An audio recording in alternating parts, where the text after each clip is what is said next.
Hi, my name is Brian, and this is my friend Matthew. Hello. I want to tell you about Hayao Miyazaki, who wrote At Least Races. He uses to work with hand-drawn animation and computer animation. Hey, I'm trying to get a receipt. I spent all of my money. I used a cash in my budget. Hayao Miyazaki nominated Academy Award winner. Then the members of Studio Ghibli, which decided to set a theme park called Ghibli Park, and it opened on November 1st, 2022 in Japan. Hayao Miyazaki wants to make a final film.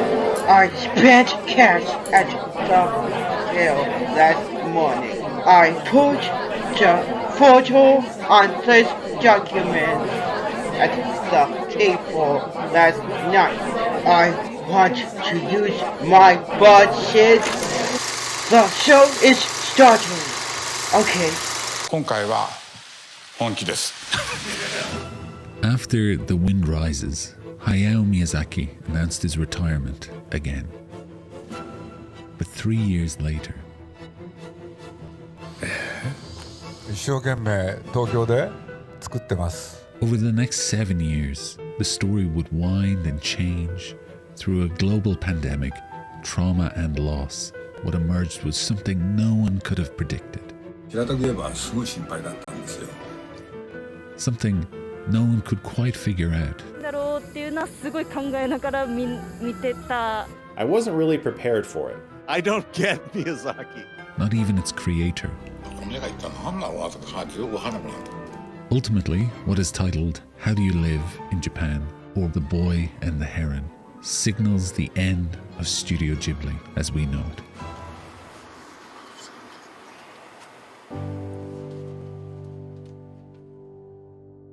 Happy birthday to you.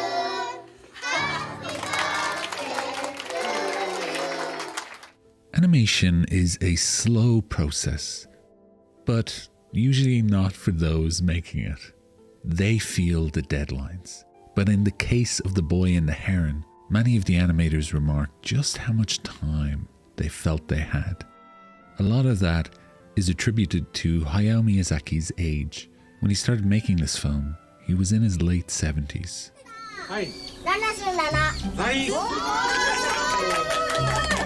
They figured out very quickly he'd need support to get through another feature. Honda admits that he essentially had design control over Natsuko. Now, he didn't want to go away from the Ghibli style, but Miyazaki only had done an initial sketch. It's very far removed from the final design. And even in the storyboards of Natsuko toward the end, her design feels very different to the final piece. And it's interesting to see this process play out. After watching one of the cuts when Mahito first meets Natsuko, Miyazaki remarked on Honda's style.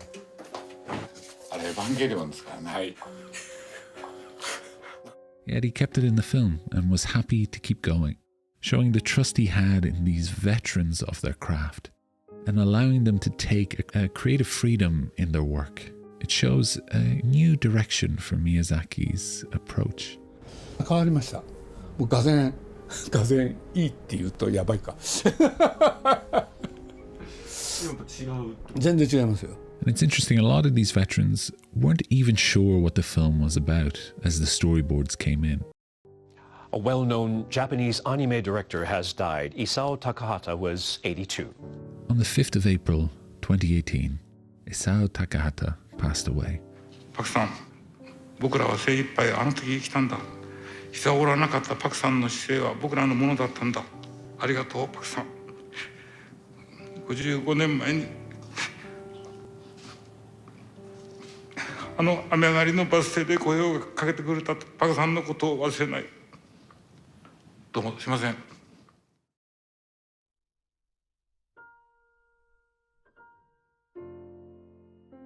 Right in the middle of the production of The Boy and the Heron, Miyazaki, Takahata, and Suzuki all formed Studio Ghibli in 1985.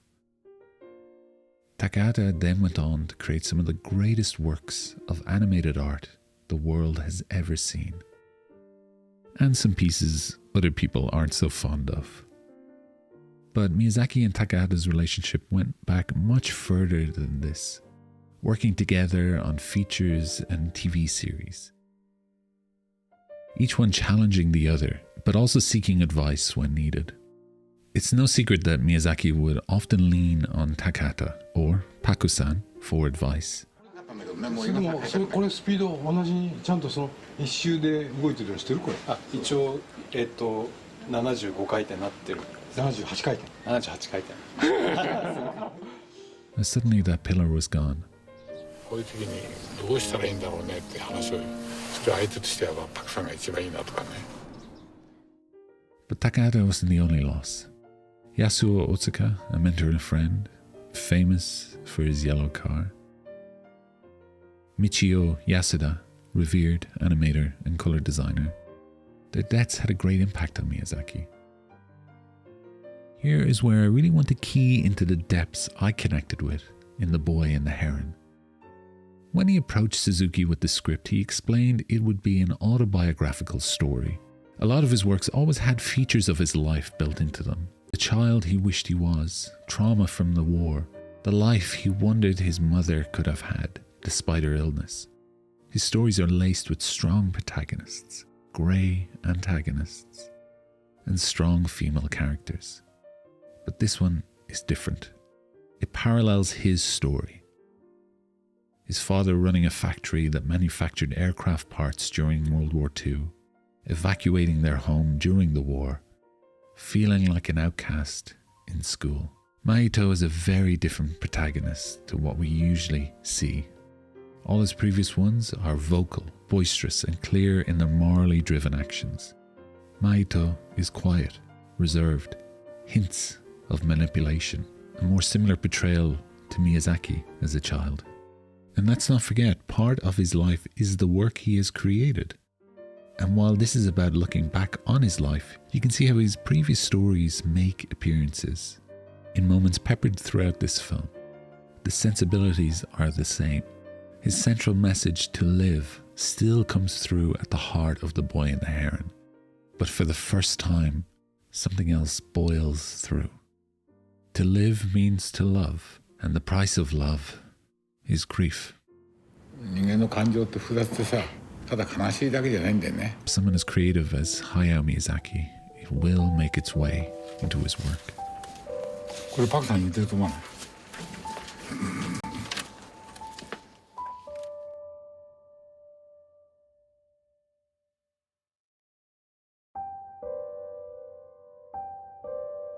これでいろんな記者がね、どうして宮さんがね、あんなに愛情深くね、高橋さんのことを語るのか。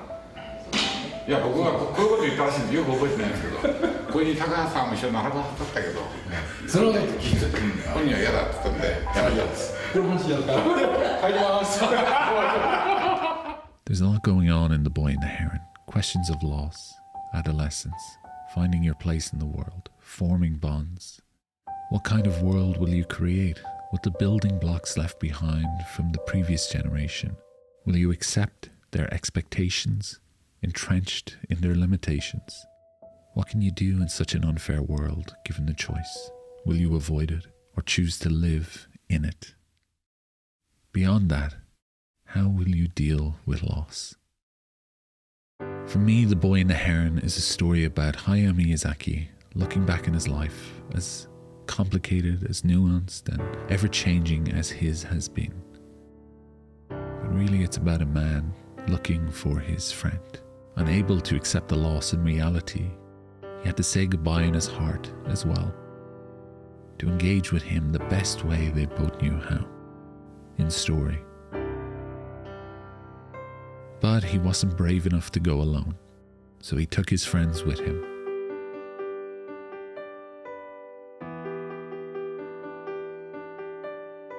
And although they're not Mahito's words, Miyazaki speaks through his mother.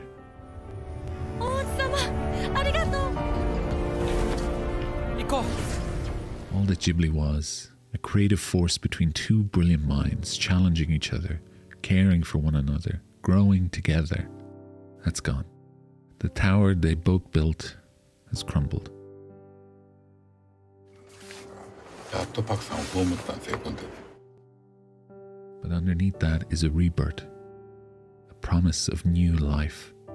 The Ghibli as we know it, the result of Isao Takahata, Toshio Suzuki and Hayao Miyazaki, can't exist in the future. But it can evolve, trusting new voices, growing in a different way. 一つ終わるとまた人生は続いてるっていうのに気がついて。 He hasn't announced a retirement this time.